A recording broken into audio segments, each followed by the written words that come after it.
ಯಬ್ಬ ಈ ವರ್ಷ ಈ ಕ್ಷೇತ್ರಕ್ಕೆ ಬಂದ ನೀವಿಬ್ರು ಗೆದ್ದು ಬಿಟ್ರಲ್ವೋ ಮಕ್ಕಳೇ? ಗೆಲ್ಲಲೇಬೇಕು ಸ್ವಾಮಿ. ಯಾಕೆ? ನಾವು ನಿಂತಹ ನೆಲ ಎನ್ನುವುದು ಸಾಮಾನ್ಯ ನೆಲವಲ್ವಲ್ಲ. ಎಂತೆಂಟವರೋ ಬಂದು ನಲಿದಾಡಿ ಸಾಧಿಸಿದ ಪುಣ್ಯ ನೆಲವಿದು. ಇಂಥ ನೆಲದಲ್ಲಿ ನಮಗೊಂದು ಅವಕಾಶ ಸಿಕ್ಕಿದೆ ಅಂತ ಆದ್ರೆ ಅದು ನಾವು ಪೂರ್ವ ಜನ್ಮದಲ್ಲಿ ಮಾಡಿದ ಪುಣ್ಯ ಅಲ್ಲದೆ ಮತ್ತಿನ್ನೇನು ಹೇಳಿ. ಇದು ಕೇವಲ ಪೂರ್ವ ಜನ್ಮದ ಪುಣ್ಯ ಮಾತ್ರ ಅಲ್ಲ. ನೀವು ನಿಮ್ಮಂತ ಹೊಸ ಹುಡುಗರು ಈ ಕ್ಷೇತ್ರಕ್ಕೆ ಬಂದಾಗ ನಿಮ್ಮನ್ನು ಹರಸಿ ಹಾರೈಸುವಂತಹ ನಿಷ್ಕಲ್ಮಶ ಮನಸ್ಸುಳ್ಳಂತ ಈ ಊರಿನವರ ಆಶೀರ್ವಾದ ನಿಮ್ಮ ಮೇಲೆ ಎಲ್ಲಿವರೆಗಿರ್ತದೋ ಅಲ್ಲಿವರೆಗೆ ನೀವು ಗೆದ್ದೇ ಗೆಲ್ತೀರಿ. ಈ ಆಶೀರ್ವಾದ ದೊರೆತನವು ಸುಡಲಿನ್ನು ಬಡತನವು ಯಮಗಕ್ಕೂ ಕುರುರಾಯ ಸುಖಿ ಎಂದು ಕೇಳಿದ್ರೆ ಸಾಕು. ಆಗ ಮಗ ಪೂರ್ಣ ಸರಿ ಉಂಟಾರ? ಸರಿ ಆಯ್ತಮ್ಮ. ಇವತ್ತು ತಾಧರ್ಮರಾಯ ಹೇಳ್ಕೊಡ್ತಿರ್ತಾರೆ ಆದಷ್ಟು ಸುಲಭ ಅಲ್ಲ. ಒಳಗಿಂದ ಬರಬೇಕು, ಮಾತಿನಿಂದ ಅಲ್ಲ ನಡವಳಿಕೆಯಿಂದ ಆಗ್ಬೇಕು ಅಲ್ಲ. ಆದ್ರೂ ನೀವು ಅಣ್ಣ ತಮ್ಮ ನಿಮ್ಮಿಬ್ರು ಯೋಗ ಅಂತ ಹೇಳಿದ್ರೆ ಈ ವರ್ಷ ಯಾವ ಮುಹೂರ್ತದಲ್ಲಿ ಕಾಲಿಟ್ರು ಏನೋ ನೋಡು. ಅಲ್ಲ ಮುಟ್ಟಿದ್ದಲ್ಲ ಬಂಗಾರವಯ್ಯ. ಹೌದು, ಧರ್ಮಕ್ಕೆ ಕಡಿಲಿಲ್ಲ ಕೊಡ್ತಿಲ್ಲ ಅದ್ರ ಸಿಗುವುದು. ಯಾಕಂದ್ರೆ ಅವ್ರು ಯಾರು ನಮ್ಮ ಭಾವಂದಿರು, ಶುಭಗರು, ಸಂಭಾವಿತರು, ಸುಮಾರಿಗೆ ಸರಿಯಿದ್ದವರು, ಸಜ್ಜನರು, ಸಿದ್ದಾಪುರದವರು ಆದಂತವರಿಬ್ರು ಹಾಗೆಲ್ಲ ಫ್ಯಾಕ್ಟ್ರಿ ಸಾಯ್ಲಿಕ್ಕಿಲ್ಲ ಎನ್ನುವಂತ ವಿಶ್ವಾಸ ನನಗಿತ್ತು. ಬದುಕಿ ಬಂದಿದ್ದ ಭಾವ ಯಾವ ಬದುಕಿ ಬಂದಿದ್ರಲ್ಲ. ಯಾವ ಕಾರಣಕ್ಕೂ ಅವರನ್ನು ನಂಬೇಡಿ. ಒಂದ್ ಜಾತಿ ತಟಕಾಪ್ರ ಇದ್ದಂಗ ನಾವು ಹಾವು ನಂಬೇಡಿ, ಅವರಿಬ್ಬರು ನಂಬೇಡಿ. ಅವ್ನು ತಿರುಗುದಪ್ಪ, ಗರ ತಿರುಗುದು. ಅಯ್ಯೋ ಈ ವರ್ಷ ನಮ್ಮಲ್ಲಿ ತಿರುಗು ವೆಂಕಟ ಯಾರೊಂದು ಹೇಳಿದ್ರೆ ಅವನೇ ಒಂದ್ ಜಾತಿ ತಿರುಗುದು. ಅಯ್ಯೋ ತಿರುಗುದು ಅಂದ್ರೆ ಸ್ವಲ್ಪ ಅಲ್ಲ, ಒಳ್ಳೆ ತಿರುಗ್ತಾ ಬಿಡಕ್ಕೆ ಮಾತ್ರ ಇಲ್ಲ. ಅಲ್ಲ ಈ ವರ್ಷ ಅವ್ನಿಗೆ ಹೆಸರೇ ತಿರುಗುದ್ರಲ್ಲಿ ಒಳ್ಳೆ ತಿರುಗ್ತಾನೆ. ಆದ್ರೆ ಒಂದು ತಿರುಗುದ್ರಲ್ಲಿ ಒಂದು ಅಳತೆ ಇರಲಿ, ಹೆಚ್ಚು ಕಡಿಮೆ ಮಾಡಬೇಡ. ಎಲ್ಲಿಯಾದ್ರು ಹೆಚ್ಚು ಕಡಿಮೆ ಕಾಲು ಜಾರಿ ಬಿದ್ದೆ ಅಂತ ನೋಡಿ ನಾವೆಲ್ಲ ಹಾರಾಟ ಮಾಡಿ ಸಾಕಾಗಿದೆ ನಮಗೆ. ಕೈಕಾಲು ಮುರಿದವ್ರು ಕಷ್ಟ, ಮತ್ತೆ ಯಾರು ಬರುವುದಿಲ್ಲ ಅಂತ ಹೇಳಿದೆ. ಇಲ್ಲ, ಈ ವರ್ಷ ನನ್ನ ಕೈಕಾಲು ಮುರಿದ್ರೂ ತೊಂದ್ರೆ ಅಲ್ಲ, ನಾ ಕಾಣಿಸಿಕೊಳ್ಳುದು ಅಂತ ಹೇಳ್ದ. ಆ ದೋಣಿಯ ದಂಡೆ ಕರ ಕರ ಕರ ಕರ ಕರ ತಿರುಗುದಕ್ಕೆ ಆರಂಭಿಸಿದ. ಕೈಕಾಲು ಜಾರಿತ ಅಲ್ವಾ, ಕೆಳಕ್ಕೆ ಬಿದ್ದ. ಆಮೇಲೆ ನೀವ್ ಎಂತ ಹೇಳಿದ್ರು ಮಾತ್ರಲ್ಲ ಬಾವಂದ್ರು ದುಡಿದ್ರು ಅಂತ ಹೇಳ್ತಾ ಇದ್ದಾನೆ. ನನಗೆ ಗೊತ್ತು ಅಪವಾದ ಬರ್ತದೆ ಅಂತ. ಬರುವುದೇ ಯಾಕಂದ್ರೆ ಈ ಸಲ ಚೌತಿ ಚಂದ್ರನ ಕಂಡಿದ್ನಲ್ಲ, ಹಾಗೆ ಅಪವಾದ ಬಂದ್ಬಿಟ್ರೆ ಮತ್ತೆ ನಾವು ತಪ್ಪಾಡಿದ್ದಲ್ವೇ ನೋಡಿ ಎಲ್ಲರೂ ಯೋಚನೆ ಮಾಡಿದ್ದ. ಹೇಳಿದ್ರು ನಾನು ಒಳ್ಳೆಯದಾಗ್ಲಿ ಮಕ್ಕಳೇ. ಮೊನ್ನೆ ನಡೆದಂತ ಕತ್ತಿ ಕಾಳಗದಲ್ಲಿ ಗೆದ್ದವರು ನೀವೇ ಅಲ್ವೇ? ಯಬ್ಬ ಈ ವರ್ಷ ಈ ಕ್ಷೇತ್ರಕ್ಕೆ ಬಂದ ನೀವಿಬ್ರು ಗೆದ್ದು ಬಿಟ್ರಲ್ವೋ ಮಕ್ಕಳೇ? ಗೆಲ್ಲಲೇಬೇಕು ಸ್ವಾಮಿ. ಯಾಕೆ? ನಾವು ನಿಂತಹ ನೆಲ ಎನ್ನುವುದು ಸಾಮಾನ್ಯ ನೆಲವಲ್ವಲ್ಲ. ಎಂತೆಂಟವರೋ ಬಂದು ನಲಿದಾಡಿ ಸಾಧಿಸಿದ ಪುಣ್ಯ ನೆಲವಿದು. ಇಂಥ ನೆಲದಲ್ಲಿ ನಮಗೊಂದು ಅವಕಾಶ ಸಿಕ್ಕಿದೆ ಅಂತ ಆದ್ರೆ ಅದು ನಾವು ಪೂರ್ವ ಜನ್ಮದಲ್ಲಿ ಮಾಡಿದ ಪುಣ್ಯ ಅಲ್ಲದೆ ಮತ್ತಿನ್ನೇನು ಹೇಳಿ. ಇದು ಕೇವಲ ಪೂರ್ವ ಜನ್ಮದ ಪುಣ್ಯ ಮಾತ್ರ ಅಲ್ಲ. ನೀವು ನಿಮ್ಮಂತ ಹೊಸ ಹುಡುಗರು ಈ ಕ್ಷೇತ್ರಕ್ಕೆ ಬಂದಾಗ ನಿಮ್ಮನ್ನು ಹರಸಿ ಹಾರೈಸುವಂತಹ ನಿಷ್ಕಲ್ಮಶ ಮನಸ್ಸುಳ್ಳಂತ ಈ ಊರಿನವರ ಆಶೀರ್ವಾದ ನಿಮ್ಮ ಮೇಲೆ ಎಲ್ಲಿವರೆಗಿರ್ತದೋ ಅಲ್ಲಿವರೆಗೆ ನೀವು ಗೆದ್ದೇ ಗೆಲ್ತೀರಿ. ಈ ಆಶೀರ್ವಾದ ಕೊನೆಯವರೆಗೆ ಇರಲಿ ಅನ್ನೋದು ನಮ್ಮ ಆಶಯ. ಯಾರು ಈ ವರ್ಷ ಗೆದ್ರಲ್ಲ ಅಂದ್ರೆ ಹೇಳ್ತೀವಿ. ಕಾರಣ ಉಂಟು. ಕತ್ತಿ ಕಾಳಗದಲ್ಲಿ ನೀವು ಗೆದ್ರಿ, ಅವರಿಬ್ರು ಸೋತ್ರು. ನಿಮ್ಮಿಬ್ಬರ ಬದಲಿಗೆ ಅವರಿಬ್ರು ಗೆದ್ದದಿದ್ರೆ ನಿಮ್ಮನ್ನು ಬದುಕಲಿಕ್ಕೆ ಬಿಡ್ತಿದ್ರ? ಅವರಿಬ್ರು ಜನ ಸರಿ ಇಲ್ಲ. ಅವ್ರು ನಿಮ್ಮ ವಿರುದ್ಧ ಕತ್ತಿ ಮಸೀತಾ ಇದ್ದಾರೆ. ಅವ್ರಿಗೆ ಬುದ್ಧಿ ಹೇಳಿದ್ದೇನೆ. ಇದು ಪೈಕೇರ್ ಯಾವತ್ತು ಗಲಾಟೆ ಮಾಡಿದಾಗ ಅಂದ್ರೆ ಸಂಬಂಧಿಕರು ನೀವೆಲ್ಲ ಒಳ್ಳೆ ರೀತಿಯಲ್ಲಿ ಇರಬೇಕು ಅಂತ ಹೇಳಿ ಅವರಿಗೆ ಬುದ್ಧಿ ಹೇಳಿ ಇವತ್ತೊಂದು ವಿಶೇಷ ಔತಣಕೂಟವನ್ನು ಏರ್ಪಡಿಸಿದ್ದೇವೆ. ನಾವೆಲ್ಲ ಊಟ ಮಾಡಿ ಈ ಗಲಾಟೆಯನ್ನು ರಾಜ್ಯದಲ್ಲಿ ತೆಗೆಯುವ. ಊಟ ಆದ ಮೇಲೆ ಒಂದು ನೌಕಾ ವಿಹಾರ. ಬನ್ನಿ. ನಿಮ್ಮನ್ನ ಕಳಿಸಿಕೊಟ್ಟವರು ಪುಂಡರೀಕ ಮತ್ತು ರುದ್ರ. ಅಣ್ಣ, ಅವ ವಿಷಸರ್ಪ ಎನ್ನುವುದಾಗಿ ನಮಗೆ ಗೊತ್ತುಂಟು. ಸರಿ, ಆ ವಿಷಸರ್ಪ ಕಚ್ಚುತ್ತದೆ ಎನ್ನುವುದಾಗಿ ಗೊತ್ತಿದ್ರು ಮತ್ತೆ ಅದರೊಡನೆ ನಾವು ಸಹವಾಸವನ್ನು ಬೆಳೆಸ್ತೇವೆ ಅಂತಾದ್ರೆ ನಮ್ಮಷ್ಟು ಮೂರ್ಖರು ಮತ್ತೋರ್ವರು ಇದ್ದಾರೆ ಹೇಳು. ದುಷ್ಟರಿಂದ ಯಾವತ್ತೂ ನಾವು ದೂರ ಇರುವುದೇ ಒಳ್ಳೆಯದಲ್ವೇನೋ. ಅಲ್ಲ, ಇವ ಸರ್ಪದ ಸುದ್ದಿ ಮಾತಾಡ್ತಾ ಇದ್ದ. ಇವನ ಜಾತಕದ 2ನೇ ಮನೆಯಲ್ಲಿ ಕೇತು ಬಂದು ಸ್ಥಿರ ಆಗಿದೆ. ಆದಷ್ಟು ಬೇಗ ಒಂದು ಸರ್ಪ ಶಾಂತಿ ಮಾಡಿ ಸಾಯ್ತಾ. ಇದು ಸ್ವಲ್ಪ ಅಂದ್ರೆ 2 ಅಲ್ಲ 72 ಹಾಕು, ಬೆಳಗ್ಗೆ 20 ಎಷ್ಟು ಹಾಕಿ ಹಾಳಾದದ್ದು. ಅವೇನೋ ಸಿಟ್ಟಲ್ಲಿ ಒಂದೆರಡು ಮಾತಾಡಿರಬಹುದು, ಆದ್ರೆ ಕೊಲ್ಲುವಷ್ಟು ದುಷ್ಟನಲ್ವಾ. ನಾವು ಅವನನ್ನು ಇವತ್ತಿನಿಂದ ನೋಡುವುದಲ್ಲ, ಬಾಲ್ಯದಿಂದಲೂ ಅವ ಏನೆನ್ನುವುದಾಗಿ ನಮಗೆ ಗೊತ್ತಿಲ್ವ ಹೇಳು. ನಮ್ಮ ಜಾಗೃತಿಯಲ್ಲಿ ನಾವಿದ್ರಾಯ್ತು. ಶಾಂತ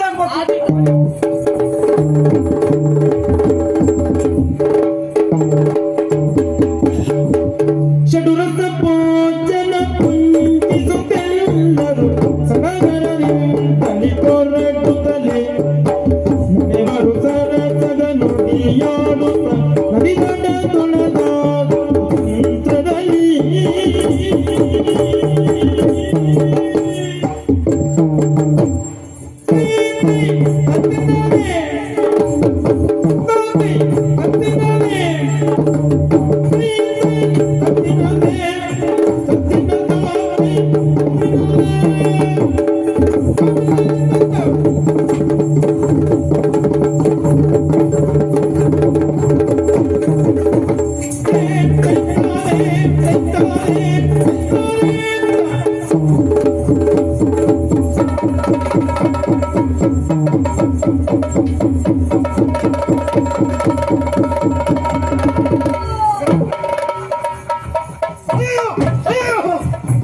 ನೌಕಾ ವಿಹಾರವನ್ನು ಮಾಡುತ್ತಿರುವ ಒಂದು ಸಂದರ್ಭದಲ್ಲಿ ಶುಭಕರ ಕಾಲು ಜಾರಿ ನೀರಿಗೆ ಬಿದ್ಬಿಟ್ಟು ಅನುಜ ಗೋಮರ ಜಲದಲ್ಲಿ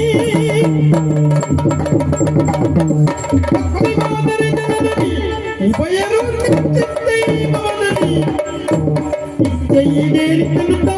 ಕನರಾಗ ಹುಚ್ಚು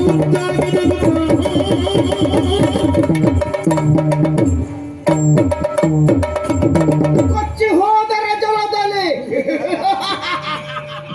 ಹೇಗೆ ಹೇಗೆ ಪಾಪಿಗಳು ಊಟಕ್ಕೆ ಬನ್ನಿ ಅಂತ ಹೇಳಿದ್ದೆ ತಡ ಓಡ್ ಬಂದ್ಬಿಟ್ರು. ಸರಿ ಊಟ ಮಾಡಿದ್ರು ಊಟ ಮಾಡಿದ ಮೇಲೆ ಅವರನ್ನ ನೀರಿಗೆ ನೂಕಿ ಬಿಟ್ಟ ಶುಭಕರನನ್ನ ತಮ್ಮನ್ನು ಎತ್ತುವುದಕ್ಕಾಗಿ ಅಣ್ಣನು ಹಾರಿದ ಈ ಗುಮ್ಮಿಗೆ ಈಜುವುದಕ್ಕೆ ಬರುವುದಿಲ್ಲ. ಅನುಗೊಂಡು ಬಿದ್ದ ಹಾಗೆ ಒಟ್ಟಿನಲ್ಲಿ ಇಬ್ಬರು ನೀರಿನಲ್ಲೇ ಗೋವಿಂದ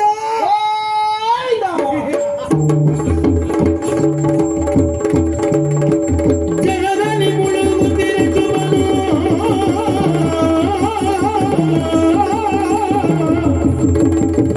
ಗುಣಕರ ತಾನೈಗೆ ತಿರುಗಿ ಮುಳುಗುತ್ತಿರಲು ಕಣ್ಣು ರವಿ ಗೋವಿಂದ ಚಿಕ್ಕಿಯುತ್ತಾಕ್ಷಣ ರಕ್ಷಿಸಲಿಕ್ಕೆ ಶುಭಕರ ಮಗು ಗುಣಕರ ಹೇಳಿ ಮಕ್ಕಳೇ. ಮಗ ಒಂದು ಕ್ಷಣ ನನ್ನ ಎದೆಯೇ ಒಡೆದು ಹೋಗಿತ್ತು. ದೂರದಲ್ಲಿಯೇ ಆಗುತ್ತಿರುವ ಅನಾಹುತವನ್ನ ಗಮನಿಸಿದೆ. ಓಡೋಡಿ ಬಂದೆ, ನೀರಿಗೆ ಧುಮುಕಿದೆ, ನಿಮ್ಮನ್ನ ಮೇಲೆತ್ತಿಕೊಂಡು ಬಂದೆ. ಮಕ್ಕಳೇ, ಯಾವ ಕ್ಷಣದಲ್ಲಿ ನಿಮ್ಮ ಅಪ್ಪೆಯು ನಿಮ್ಮನ್ನ ನನ್ನ ಕೈ ಮೇಲಿತ್ತಳೋ ಆ ಗಳಿಗೆಯಿಂದ ನನ್ನ ಕಣ್ಣ ಪಾಪೆಗಳಂತೆ ನಿಮ್ಮನ್ನ ರಕ್ಷಿಸಿಕೊಂಡು ಬಂದವ.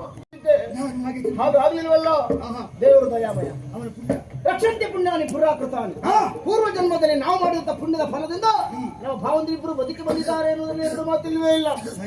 ಅದಲ್ವೋ ಅಪ್ಪಯ್ಯ, ಅವ್ರನ್ನ ಎತ್ತುವುದಕ್ಕಾಗಿ ನೀವು ಹೊಳೆಗೆ ಹಾರಿದವರು. ಹೌದು, ಮೂವರ ಹೆಣ ನೀರಿನ ಮೇಲೆ ತೇಲ್ತಾ ತೇಲ್ತಾ ತೇಲ್ತಾ ಬರ್ತದೆ ಅಂತ ನಾನು ಕಳವಳಗೊಂಡಿದ್ದೆ. ಅಳ್ಬೇಡ ಅಂತ ಮಾಡ್ತಾ ಇಲ್ಲ. ಭಾವಂತರ ಮೇಲೆ ನೀನಿಟ್ಟಿರುವಂತಹ ಪ್ರೀತಿ ಎಷ್ಟು ಎನ್ನುವುದಾಗಿ ಅದು ನನಗೊಬ್ಬರಿಗೆ ಗೊತ್ತುಂಟು. ಇವ್ರು ಯಾರಿಗೂ ನಿನ್ನ ಕಣ್ಣೀರಿನ ಬೆಲೆ ಗೊತ್ತೇ ಇಲ್ವೋ? ಗೊತ್ತೇ. ಕಣ್ಣಿಗೆ ಹೊರನವ್ರು ಕಾಣುವುದಿಲ್ವೋ? ಅದು ನನಗೆ ಮಾತ್ರ ಕಾಣು. ಹೌದು ತಮ್ಮ. ಆದ್ರೂ ಮನಸ್ಸಿನ ಮೂಲೆಯಲ್ಲಿ ಒಂದು ಸಣ್ಣ ವಿಶ್ವಾಸ ಇತ್ತು, ಅವರು ಸಾಯ್ಲಿಕ್ಕಿಲ್ಲ ಎನ್ನುವ ಹಾಗೆ. ಯಾಕಂದ್ರೆ ಅವರು ಯಾರು? ನಮ್ಮ ಭಾವಂದಿರು, ಶುಭಕರು, ಸಂಭಾವಿತರು, ಸುಮಾರಿಗೆ ಸರಿದ್ದವರು, ಸಜ್ಜನರು, ಸಿದ್ದಾಪುರದವರು ಆದಂತ ಅವರಿಬ್ರು ಹಾಗೆಲ್ಲ ಫ್ಯಾಕ್ಟ್ರಿ ಸಾಯ್ಲಿಕ್ಕಿಲ್ಲ ಎನ್ನುವಂತ ವಿಶ್ವಾಸ ನನಗಿತ್ತು. ಬದುಕಿ ಬಂದಿದ್ದಲ್ಲ ಭಾವಯ್ಯ, ಬದುಕಿ ಬಂದಿದ್ದಲ್ಲ. ಯಾವ ಕಾರಣಕ್ಕೂ ಅವನನ್ನು ನಂಬೇಡಿ. ಒಂಜಾತಿ ತಟಕಾಪ್ರ ಇದ್ದಂಗ ನಾವು. ಹಾವು ನಂಬೇಡಿ, ಅವರಿಬ್ಬರು ನಂಬೇಡಿ. ನಂಬಿಕೆಯವರಿಲ್ಲವೋ? ಯಾರನ್ನ? ಅಲ್ಲ ಮಹಾರಾಯ, ಎಷ್ಟು ಮಾತಾಡ್ತಿ ಮಹಾರಾಯ. ಅದೇ ನೋಡಿ, ನೀವಂತೂ ಯಾವ ವರ್ಷವೂ ಮಾತಾಡುದಿಲ್ಲ. ಈಗ ನಾನು ಮಾತಾಡಿದ್ರೆ ಕಷ್ಟ ಆಗ್ತದೆ ನೋಡಿ. ಎಷ್ಟು ನೋಡಿ, ಒಬ್ಬರಾದ್ರೂ ಮಾತಾಡಬೇಕು. ಯಾಕಾಯವರು ನೀರಿಗೆ ನೋಡಿದ್ದು? ಶಾಂತಂ ಪಾಪಂ ನಾವು ಅವರನ್ನ ನೀರಿಗೆ ನೋಡುವುದು. ನೋಡಿದೇನು ಅಭಯ ನೋಡಿ, ನೀವು ಸತ್ಯ ಹೇಳಿದ್ರು ಹೂ ಹಾಕ್ತೀರಿ, ಸುಳ್ಳು ಹೇಳಿದ್ರು ಹೂ ಹಾಕ್ತೀರಿ. ನಾನಾ ಜಾತಿ ಹೆಡ್ಡ ನೋಡು. ಹೆಡ್ ಅಲ್ಲ, ಮತ್ತೆ ಹೇಳ್ತಲ್ಲ ಪರಮ ಸತ್ಯ ಅಂತ ನೀವು ಭಾವಿಸ್ತೀರಿ. ಅದಲ್ಲ, ನಿಮ್ಮ ಮಂಗ ಮಾಡಿದಾರೆ ಅವರು. ಸತ್ಯ ವಿಷಯ ಹೇಳ್ತೇನೆ ನಾನು. ಏನು ಸತ್ಯ? ಸಣ್ಣ ಮತ್ತೆ ಮಾತಾಡ್ಬೇಡ. ಕೇಳಿದ್ರು ಅವರು. ನೋಡಿ, ಮೊನ್ನೆ ದಿನ ಕತ್ತಿ ಯುದ್ಧದ ಸ್ಪರ್ಧೆ ನಡೆಯಿತು. ಹೌದಾ? ಸ್ಪರ್ಧೆ ನಾವು ಸೋತಿದ್ದೇವೆ. ಪ್ರಾಮಾಣಿಕವಾಗಿ ಒಪ್ಪಿಕೊಳ್ಳುತ್ತೇವೆ. ಆ ಮನ ಕಷಾಯ ಮನಸ್ಸಿನಲ್ಲಿ ಇರಬಾರದು ಎಂಬ ಕಾರಣಕ್ಕಾಗಿ ಒಂದು ಒಳ್ಳೆ ಊಟ ಮಾಡೋ ಬನ್ನಿ ಅಂತ ಹೇಳಿ ಕಳಿಸಿದೆವು ನಾವು. ಇಬ್ರು ಓಡ್ ಬಂದ್ಬಿಟ್ರಲ್ಲ. ಊಟ ಅಲ್ಲ, ಒಳ್ಳೆ ಊಟ ಹೊಡ್ತಾ ಅಂತ ಹೇಳಿ ಓಡ್ ಬಂದ್ಬಿಟ್ರು. ಷಡ್ರಸ ಭೋಜನ. ಸರಿ ಉಂಡ್ರು. ಅದ್ರಲ್ಲಪ್ಪ ಇವನೇ ಓ ಅವಾಯ್ತ ನನ್ನ ಸಣ್ಣ ಭಾವ ಅಯ್ಯಯ್ಯೋ ಆ ಪುಣ್ಯಾತ್ಮ ಒಂದು ಊಟ ಮಾಡುದು ಅಂತ ಹೇಳಿದ್ರೆ ಏ ರಾಮ ಅನ್ನದ ರಾಶಿ ಕಾಣ್ತದೆ ಬಿಟ್ಟು ಅವ ಕಾಣುದಿಲ್ಲ ಮಗ ಅವನನ್ನು ನೋಡಿದ್ರೆ ಅಷ್ಟೆಲ್ಲ ಉಣ್ಣುವವನ ಕಾಣಿಸುವುದೇ ಇಲ್ವಲ್ಲ. ಅದು ಹಾಗೆ ಅಪ್ಪಯ್ಯ, ಇದು ಒಳ ಕೆಚ್ಚಲ ದನ ಅಂತ ಇರ್ತದೆ, ಕೆಚ್ಚಲು ಸಣ್ಣದಿರ್ತದೆ, ಹಾಲು ಮಾತ್ರ ತುಂಬಾ ಕೊಡ್ತದೆ. ಹಾಗೆ ಕಾಣುವುದಕ್ಕೆ ಹಾಗಿದ್ದರೆ ಬಿಟ್ಟು ಅಮ್ಮ ಊಟ ಮಾಡ್ತಾಳೆ, ಊಟ ಮಾಡ್ಬೇಕು, ಉಂಡವ ಮಾಡಿ ಅಲ್ವ ಬೆಳೆ ಮಕ್ಕಳು ಊಟ ಮಾಡ್ಬೇಕು. ಊಟ ಆದ್ಮೇಲೆ ಊಟ ಆದ ಬಳಿಕ ನೌಕಾ ವಿಹಾರವನ್ನು ಮಾಡಬೇಕು ಭಾವಂದಿರೆ ಎನ್ನುವುದಾಗಿ ಅವರ ಆಸೆಯನ್ನು ತೋಡಿಕೊಂಡು ಅವ್ರಿಗೆ ಹೆಂಗಸರ ಬೈಕ್ ಅಂತ ಅವರ ಬೈಕೆಯನ್ನು ಯಾಕೆ ಬಂಡಗೊಳಿಸಬೇಕೆನ್ನುವಂತಹ ಉದ್ದೇಶಕ್ಕಾಗಿ ನೌಕೆ ಮೇಲೆ ಅವರನ್ನು ಕೂಡಿಸಿಕೊಂಡು ನದಿಯ ಮಧ್ಯಕ್ಕೆ ಸಾಗಿ ಬಿಟ್ಟೆವು. ನಾವು ನೀನು ಆಗ್ತಿದ್ದಲ್ಲ ಅದೇ ನೋಡಿ, ಯೋಚನೆ ಮಾಡಿ. ಒಂದು ಹಡಗು ಅಂತ ಆದ್ರೆ ವಿಶಾಲವಾದ ಜಾಗ ಇರ್ತದೆ, ಓಡಾಡಬಹುದು, ಹಾರಾಡಬಹುದು, ಮಾಡ್ಬೋದು, ಎಂತದ್ದು ಮಾಡ್ಬೋದು. ದೋಣಿಯಲ್ಲಿ ಹಾಗೆಲ್ಲ ಮಾಡ್ಲಿಕ್ಕೆ ಹೌದಾ? ದೋಣಿಯಲ್ಲಿ ಸುಮ್ಮನೆ ಕುಳಿತುಕೊಳ್ಬೇಕಿತ್ತೆ ಮಾಡ್ಬೋದು. ಹೌದು, ನೀವು ಮಂಗನ ಮರಿ ಹಾಗೆ ಆ ದೋಣಿಯ ದಂಡೆ ಮೇಲೆ ಏರಿಕೆ ನಿಂತ್ಕೊಳ್ಳುದಪ್ಪ. ನೀನೊಬ್ಬ ಹಿರಿಯ, ಅವನಿಗೆ ಸ್ವಲ್ಪ ತಿಳಿ ಹೇಳ್ಬೇಕಿತ್ತು. ನಾ ಯಾರು ಕೇಳದೆ ಹೇಳುದಿಲ್ಲ, ಆದ್ರೂ ಹೇಳ್ದೆ ಪಾಪ ನಮ್ಮ ಭಾವ ಅಲ್ವ ಪುಣ್ಯಪ್ಪ ದಂಡೆ ಮೇಲೆ ನಿಲ್ಬೇಡ, ಯಾಕೆ ಕೇಳಿದೆ. ಇಲ್ಲ ನಾ ಕಾಣಿಸ್ಕೊಳ್ಬೇಕು ಅಂತ ಹೇಳ್ದ. ತಪ್ಪ ಅಲ್ಲ, ಕಾಣಿಸಿಕೊಳ್ಳಬೇಕು ಅನ್ನೋ ಆಸೆ ಇದ್ರೆ ಅಪರಾಧ ಅಲ್ಲ, ಆದ್ರೆ ಒಂದು ಹತದಲ್ಲಿ ಇರ್ಲಿ ಅಂತ ಹೇಳಿದ್ರೆ ನಾನು. ಏನ್ ಮಾಡ್ತಾನೆ ಅದು ದಂಡೆ ನೇರಿ ಅವ್ನು ತಿರುಗುದಪ್ಪ, ಗರ ತಿರುಗುದು. ಅಯ್ಯೋ ಈ ವರ್ಷ ನಮ್ಮಲ್ಲಿ ತಿರುಗು ವೆಂಕಟ ಯಾರೊಂದು ಹೇಳಿದ್ರೆ ಅವನೇ ಒಂದ್ ಜಾತಿ ತಿರುಗುದು. ಅಯ್ಯೋ ತಿರುಗುದು ಅಂದ್ರೆ ಸ್ವಲ್ಪ ಅಲ್ಲ, ಒಳ್ಳೆ ತಿರುಗ್ತಾ ಬುಡಕ್ಕೆ ಮಾತ್ರ ಇಲ್ಲ, ಅಲ್ಲ ಈ ವರ್ಷ ಅವನಿಗೆ ಹೆಸರೇ ತಿರುಗುದ್ರಲ್ಲಿ ಒಳ್ಳೆ ತಿರುಗ್ತಾನೆ. ಆದ್ರೆ ಒಂದು ತಿರುಗುದ್ರಲ್ಲಿ ಒಂದು ಅಳತೆ ಇರ್ಲಿ, ಹೆಚ್ಚು ಕಡಿಮೆ ಮಾಡಬೇಡ. ಎಲ್ಲಿಯಾದ್ರು ಹೆಚ್ಚು ಕಡಿಮೆ ಕಾಲು ಜಾರಿ ಬಿದ್ದೆ ಅಂತ ಆದ್ರೆ ನೋಡಿ, ನಾವೆಲ್ಲ ಹಾರಾಟ ಮಾಡಿ ಸಾಕಾಗಿದೆ, ನಮಗೆ ಕೈಕಾಲು ಮುರಿದವ್ರು ಕಷ್ಟ, ಮತ್ತೆ ಯಾರು ಬರುವುದಿಲ್ಲ ಅಂತ ಹೇಳಿದೆ. ಇಲ್ಲ, ಈ ವರ್ಷ ನನ್ನ ಕೈಕಾಲು ಮುರಿದ್ರು ತೊಂದ್ರೆ ಇಲ್ಲ, ನಾ ಕಾಣಿಸಿಕೊಳ್ಳುದು ಅಂತ ಹೇಳ್ದ. ಆ ದೋಣಿಯ ದಂಡೆ ಕರ ತಿರುಗುದಕ್ಕೆ ಆರಂಭಿಸಿದ. ಕೈಕಾಲು ಜಾರಿತಾ ಇಲ್ವಾ, ಕೆಳಕ್ಕೆ ಬಿದ್ದ. ಆಮೇಲೆ ನೀವ್ ಎಂತ ಹೇಳಿದ್ರು ಮಾತ್ರಲ್ಲ, ಬಾವಂದ್ರು ದುಡಿದ್ರು ಅಂತ ಹೇಳ್ತಾ ಇದ್ದಾನೆ. ನನಗೆ ಗೊತ್ತು ಅಪವಾದ ಬರ್ತದೆ ಅಂತ, ಬರುವುದೇ ಯಾಕಂದ್ರೆ ಈ ಸಲ ಚೌತಿ ಚಂದ್ರನ ಕಂಡಿದ್ನಲ್ಲ, ನನಗೆ ಅಪವಾದ ಬಂದ್ಬಿಟ್ರೆ ಮತ್ತೆ ನಾವು ತಪ್ಪಾಡಿದ್ದಲ್ವ ನೋಡಿ ಯೋಚನೆ ಮಾಡಿದ್ದ. ಮಗ ಬಿಟ್ರು ನೀನು ಮಾತಿನಲ್ಲೇ ಮನೆ ಕಟ್ಟುವವ ಅಂತ ನನಗೆ ಚೆನ್ನಾಗಿ ಗೊತ್ತು. ಆದ್ದರಿಂದಲೇ ಒಂದು ನಿರ್ಧಾರಕ್ಕೆ ಬಂದಿರುವೆ. ಬಂಧುಗಳು ನೀವು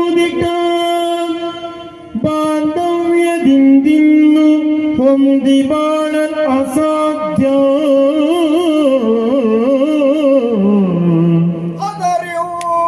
ಲಕ್ಷ್ಮೀಪುರವ ವಿಭಾಗಿಸುತ್ತ ಈವೆ ಗುಣಕರಗೆನುತ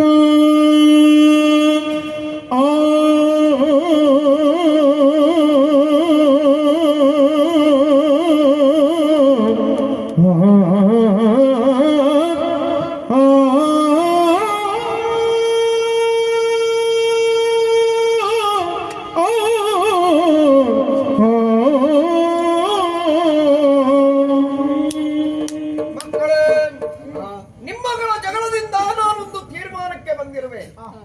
ಈ ಗೌರಿಪುರದ ಮತ್ತೊಂದು ಭಾಗ ಲಕ್ಷ್ಮೀಪುರ, ಅದನ್ನು ವಿಭಾಗಿಸಿ ಈ ಗುಣಕರನಿಗೆ ಕೊಡುವುದು ಎಂಬ ತೀರ್ಮಾನಕ್ಕೆ ಬಂದಿದ್ದೇನೆ. ಎಂತ ಮೈ ಮೇಲೆ ಬೀಳ್ತೀಯ? ನಿಮ್ಗೆ ಏನು ಹೇಳ್ಬಾರ್ದು ಅಂತ ನಾನು ಮನಸ್ಸುಂಟು, ಅದನ್ನ ಬಾಯಿ ಕೇಳೋದಿಲ್ಲ. ನೀವು ಮಾಡೋ ಕೆಲಸ ಎಲ್ಲ ಇಂಥದ್ದಲ್ಲ, ನೀವು ಮತ್ತೆ ಇಂಥದ್ದೇ ಮಾಡಿದೆ. ನೀವು ಎಂತಾಯ್ತು ಅಂತ ಹೇಳಿದ್ರೆ ನಮ್ಮ ದಳಿಸಂತಲ್ವಾ? ಅಲ್ಲ ತಾನೆ, ಕೊಟ್ಟ ಹೆಣ್ಣು ಕುಲಕ್ಕೆ ಹೊರಗುತ್ತಾನೆ. ಹೌದಾ? ಏನೋ ನಿಮ್ ತಂಗಿಯನ್ನು ಮದುವೆ ಮಾಡಿ ಕೊಟ್ಟಿದ್ದೀರಿ, ತಂಗಿ ಸತ್ತೋದ್ಲು, ಅವರಿಬ್ಬರು ಮಕ್ಕಳು ಅನಾಥರಾಗಬಾರ್ದು ಎಂಬ ಕಾಡು ಕರ್ಕೊಂಡು ಬಂದ್ರಿ. ಇಲ್ಲಿ ಉಳಿದುಕೊಳ್ಳುವುದಕ್ಕೆ ಒಂದು ಕೋಣೆಯನ್ನು ಬಿಟ್ಕೊಟ್ಟವ್ರು ನಾವಿದ್ದೀವಿ. ಹೌದಾ? ವಿದ್ಯಾಭ್ಯಾಸಕ್ಕೆ ತೊಂದರೆ ಮಾಡಿದವರಲ್ಲ. ಈಗ ಇಲ್ಲಿಯ ಜಾಗ ಕೊಡಬೇಕು ಅಂತ ಹೇಳಿದ್ರೆ ಅವ್ರ ಊರಲ್ಲಿ ಜಾಗ ಇಲ್ವಾ? ಎಲ್ಲ ಉಂಟು. ಸಿದ್ದಾಪುರದಲ್ಲಿ ಬೇಕಾದಷ್ಟು ಜಾಗ ಉಂಟು ಅಂತ ಕೇಳಿದ್ದೆ ನಾನು. ಅಲ್ಲಿ ಕಳಿಸೋದಿತ್ತಲ್ಲ, ಅಲ್ಲಿ ಕಳಿಸೋದು ಬಿಟ್ಟು ಇಲ್ಲಿ ಇರಿಸಿಕೊಂಡು ನಮ್ಮ ಜಾಗದಲ್ಲಿ ಪಾಲ್ ಕೊಡೋದು ನಾವು ಒಪ್ಪುದಿಲ್ಲ. ಯಾವ್ದಾದ್ರು ಜಾಗ ಬಿಟ್ಕೊಡ್ಲಿಕ್ಕಿಲ್ಲ. ಮಗ ಯಾಕೆ ಸುಮ್ಮನೆ ಜಾಗ ಅಂತ ಬೊಬ್ಬೆ ಹೊಡಿತಿ? ಜಾಗ ಅಂತ ಹೇಳಿದ್ರೆ ಬಂಗಾರ ನಿಮ್ಗೆ ಗೊತ್ತಾಗ್ತದೆ. ಈಗ ಜಾಗ ನಮ್ಮದೇ ಅಂತ ನಾವು ಗಟ್ಟಿ ಹೇಳಬೇಕಿದ್ರೆ ಪಹಣಿ ಪತ್ರವನ್ನ ಮತ್ತೊಮ್ಮೆ ಪರಿಶೀಲನೆ ಮಾಡಬೇಕಾದ ಸಂದರ್ಭ ಉಂಟು. ಹೌದು, ನೀವು ಪರಿಶೀಲನೆ ಮಾಡ್ತಾ ಹೋಗಿ, ಅವ್ರು ಕೇಳ್ತಾ ಹೋಗ್ತಾರೆ, ನೀವು ಕೊಡ್ತಾ ಹೋಗಿ ನಮಗೆ ಹೊಂದಿಕಾಗಿ ಅಷ್ಟೇ ಆಗುದು. ಮಾವ, ಅವ್ರ ಮನಸ್ಸಿಗೆ ಅಷ್ಟು ಭಯ ನೋವಾಗ್ತದೆ ಅಂತ ಆದ್ರೆ ಇನ್ನೊಬ್ಬರ ಮನಸ್ಸನ್ನು ನೋಯಿಸಿ ಜೀವಿಸುವಂತ ಅನಿವಾರ್ಯತೆ ಖಂಡಿತ ನಮಗಿಲ್ಲ ಮಾವ. ದೊರೆತನವು ಸುಡಲಿನ್ನು ಬಡತನವು ಯಮಗಕ್ಕೂ ಉರುರಾಯ ಸುಖಿ ಎಂದು ಕೇಳಿದ್ರೆ ಸಾಕು. ಯಾಕ ಮಗ ಪೂರ್ಣ ಸರಿ ಉಂಟಾರ? ಸರಿ ಆಯ್ತಮ್ಮ. ಇವಾಗ ತಾಂಧರ್ಮರಾಯ ಹೇಳ್ಕೊಡ್ತಿರ್ತಾ ಇದ್ದಪ್ಪ. ಧರ್ಮರಾಯ ಆಗೋದಷ್ಟು ಸುಲಭ ಅಲ್ಲ, ಒಳಗಿಂದ ಬರಬೇಕು,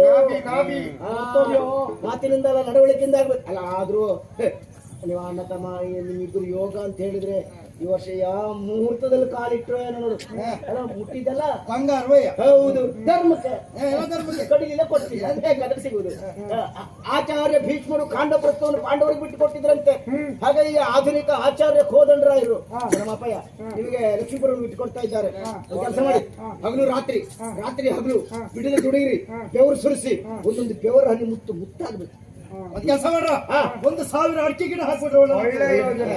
1,000 ಅಡಿಕೆ ಗಿಡ ಹಾಕ್ತೇವೆ, ಕೊನೆ ಕೊಯ್ಯುವುದಕ್ಕೆ ನೀವಿಬ್ರು ಬನ್ನಿ. ಹಾಕ್ತೇವೆ.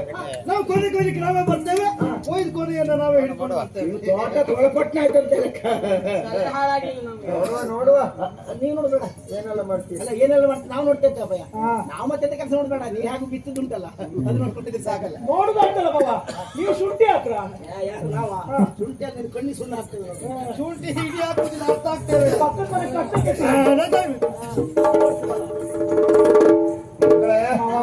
ಗಾಳಿಯೊಡನೆ ಗುದ್ದಾಟ ಮಾಡಿದ್ರೆ ಯಾವ ಪ್ರಯೋಜನವೂ ಇಲ್ಲ ಮಗ. ನನ್ನ ಮಕ್ಕಳು ಏನು